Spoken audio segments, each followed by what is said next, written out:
Welcome back everyone. Today we're going to explain such an important topic named shock and types of it and what shock is actually is. This is very important for your shelf exam or step 2, so let's get started. Now before we get into it, we're going to explain a bit of heart structure and how blood through them. If you're familiar with them, you can skip it. Now hearts basically have four chambers as as we know. We have also very important vessels we're going to explain. First of all, we have the superior vena cava, and this is our venous return that will go towards your heart. Now we have the right atrium, right ventricle, and goes to pulmonary artery, pulmonary veins, and right atrium and right ventricle, and then the aorta. Now, how blood actually go through them? First of all, the heart will get its venous return from the superior vena cava, from the whole body, and will go to a right atrium.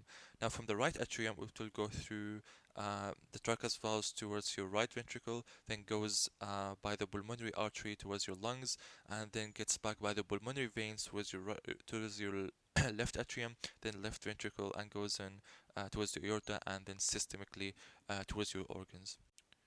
So we have our model right here, the right atrium, ventricle, left atrium, left ventricle. We have the venous return and also the pulmonary veins from the top at the green part. We also have our left ventricle with the aorta and also a blood vessel to the organ expanding systemic circulation. Now, shock in general means low blood pressure is below 90/60 and tachycardia basically means hypoperfusion towards your organs. And there's different types of it, and each type you can actually remember everything from the name that we will discuss right now. Starting off with hypovolemic shock, meaning that there is not enough blood towards your heart, and we're going to start off with the right side of the heart because this is the part where blood will get pumped. We're going to assume that there is a low blood volume that coming from the venous return to your right atrium, and from the right atrium, actually there is no blood towards your left atrium, obviously. Now, the left atrium will receive less blood and will go to the left ventricle with less blood. Now, there's always compensation from the heart, but under two conditions. Is the heart, the left ventricle, potent enough to pump the blood? And second, is there actually blood or fluid to get pumped? Now, in hypovolemic shock, the left ventricle is completely healthy, they can pump blood, and but the thing is there's not enough blood, there's not enough volume to be pumped through. So the cardiac output or the pump that going through the heart towards your systemic circulations will be low. And obviously, the kidneys, for example, or any organ will receive less blood, and the vessel around it will receive less blood. So what's gonna happen? The organ gonna say, well, constrict these blood vessels so blood vessels can actually go through them very fast towards the organ, and will get enough supply. So this is the only resort they're gonna have.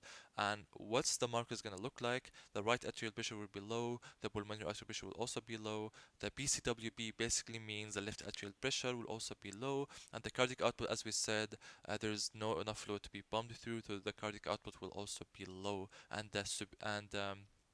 systemic vascular pressure will actually be high from the vasoconstriction. Moving on to the second type of shock, which is cardiogenic shock. From the name, you would assume that cardiogenic shock, meaning there's an issue in the heart, mainly in the left ventricle. So that's exactly what's going to happen. We're going to start off with the heart on the left. We're going to see the two conditions as we mentioned. The heart is not healthy, it's not able to pump blood, but there is enough volume. The fluid is not changed in any way. So there will be a congestion of fluids because you're not able to pump blood. So cardiac output will be low in this situation, but at the same time all the blood will go backward because there's not enough force to force it inward. So there will be congestion in the left atrium, causing PCWB to increase, congestion even more in the right atrium and the right ventricle, and goes back again and again. Now, all of these pressures will be actually be high, except for the cardiac output going to be low. So the blood that reaching the organ and the blood vessel will actually be low as well. And when that's low, what the organ going to say? Just constrict these vessels for me so the blood can go faster. So end result is vasoconstriction, making systemic vascular pressure is high. Moving on to the next type of shock, which is septic shock. And I think everyone knows that septic means just a bacteria that goes in to your blood vessels. And we're gonna imagine the bacteria just physically being there and opening up these vessels. And to be honest, this is not only one vessel, it makes every single vessel in the body goes widening, making vasodilation. So we're gonna assume that the right atrium that consumes blood from your venous return will actually be widening as well. And when the blood vessels are widened, the velocity of the blood pumping towards your heart will be less, but the fluid is going to be there eventually, but it will be like a stasis. So the right ventricle will receive less blood, making the pressure also very low.